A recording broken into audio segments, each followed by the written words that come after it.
Winning $1 million is a life-altering event, but your first 24 hours are the most critical. Secure that ticket and tell absolutely no one. Your first call must be to a tax attorney and a fiduciary financial planner.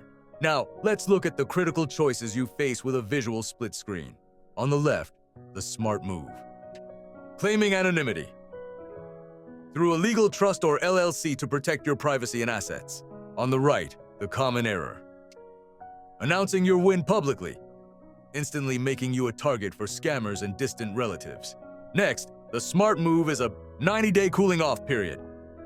Park the money in a high-yield account and live life as normal to avoid emotional decisions. The common error is impulsive spending, buying luxury items and quitting your job immediately before the money is even structurally secured. Finally, the smart move is to eliminate high-interest debt. This is the highest guaranteed return you'll get.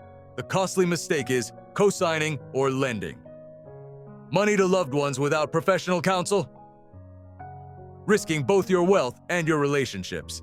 By avoiding these common errors, you can move toward building lasting wealth.